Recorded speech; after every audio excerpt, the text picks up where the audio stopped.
Good morning, everyone. Yesterday was Wednesday, December 12th, 2018, and the third day at Cognitive FX. They really want to focus on two things yesterday. One was this, my superior colliculus, really, really low number. That controls my visual connections in my brain. So the neural optometrist, he said that my eyes aren't tracking and my left eye is slower than my right. And this confirms that in the region of my brain, it is not controlling my eyes. It's not just the muscle tissue around my eyes, but it's the neural pathways from my brain to my eyes. And this is what it looks like. So I did something called a right eye exam. And I'll walk with you step by step. So what I had to do, there was a screen that I had to look at, and there was a dot, and the dot did different things to measure different things. This, I had to follow the dot in a circle. And as you can see, the dot should, my eyes, the blue line and the red line should be in a circle, because that's where the dot was going. But you can see that my eyes don't do that, that it makes this blurry blob. Next, there was a point that I had to fixate my eyes on. The point is right in the middle, the target right there. And as you can see, my right eye doesn't even hit the target. Most of all the images, or most of all my focus is away from that point.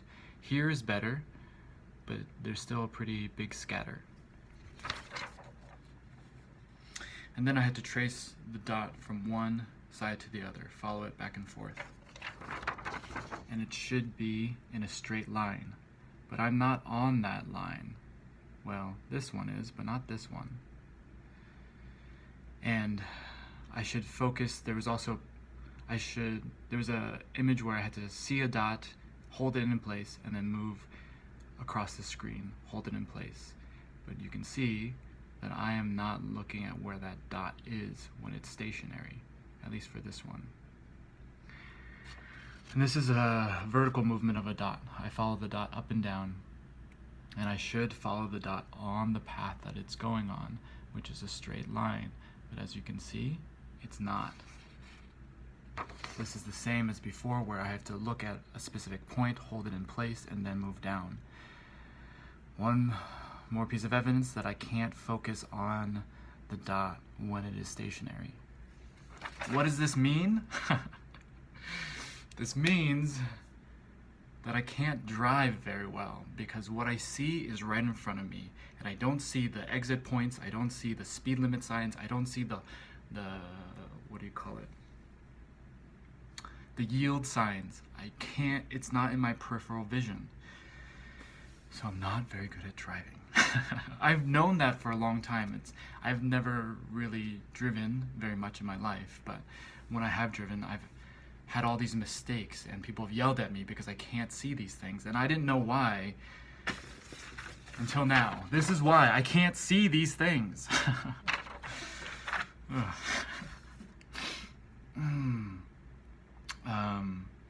So I worked on different exercises to really focus on trying to get my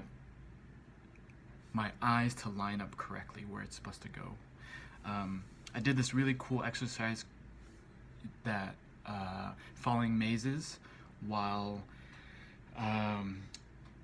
listening to a beat that is less than a second, maybe 0.54 seconds. I'm supposed to clap my hands and trace a maze.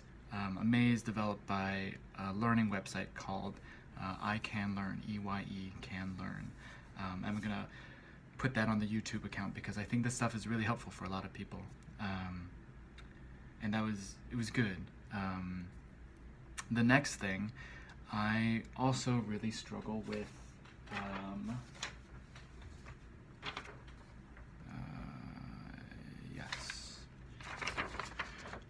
here, posterior medial frontal cortex. You can see how low that is. That's my ability to multitask. I can't stay focused on one thing. Instead, I am being constantly distracted. So that's why when I study, I can't be in a cafe.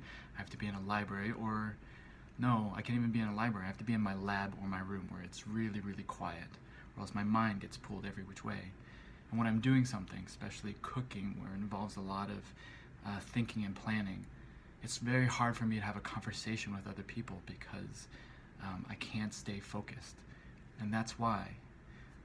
So they had me stand in front of that board full of lights, look at a screen, read the things off the screen, hitting the lights as they blink, and with my feet trying to touch the region of the quadrant that the lights are on. So I have to move my feet in a direction, move my hands in a direction, read, and all the while the therapist, he was bouncing a basketball next to me. And in my mind I was thinking, what the F are you doing? You're such a jerk. I'm trying to focus here. Why are you bouncing a basketball right now when I'm trying to do this? And he told me he's supposed to distract me. He's supposed to push my concentration. And he was also talking to me, asking me questions while bouncing a basketball as I'm trying to do all these things. It was very, very frustrating. But the reason why they're doing all this is because I told them to push me, and that's exactly what they're doing. There was one time, one activity, one treatment I was doing, and I could feel my mind give out. It just, I could see her say something to me, but it sounded like Charlie Brown's teacher. And it was really fascinating to see my mind or my brain stop. And yet I had to keep on pushing myself beyond that point, because that's what they're trying to do. They're building those roadblocks where my brain will stop so that I can find my way back to that initial road. So I was thoroughly exhausted during the day. I woke up at 4:30, didn't have a lot of sleep, and they really pushed my mind.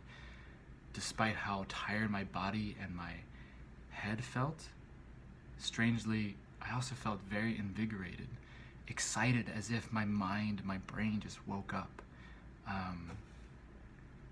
And so by the end of the day, I was super jazzed. I felt that this is working. I'm very hopeful. One more thing. Yesterday I mentioned the exercise where I had to push my blood pressure up as high as I could and then lower it as low as I could in a very condensed period of time, focusing on the autonomic nervous system. And I later understood that the reason why they're trying to do that is they're trying to reduce the headaches in my headaches, and they feel that there's a lot of blood going to my head, and if I can control how much blood goes to my head by decreasing my heart rate, that will decrease the pressure that I feel. So that's what that was all about. And the brainwave entrainment app, I also learned what it does is there's a frequency that goes in my right ear, and then there's a frequency that goes in my left ear, and depending on what I want to accomplish, so for example, sleeping, deep sleep, those frequencies will be somewhat above and below the frequency that my neurons fire when I am in a real deep state of sleep. That's what I want to be on.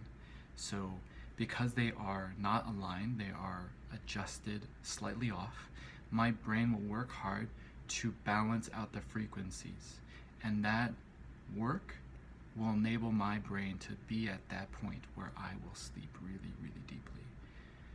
That's how that works. I tried it last night. Unfortunately, I woke up at 2. I stayed up until 4:30, but I was able to go back to sleep from 4:30 to 7:30. Anyways, So that was the day. It was really, really hopeful. I am so exhausted today, and they're gonna push me hard again, and I'm hoping it's gonna work still. Thanks everyone. Bye.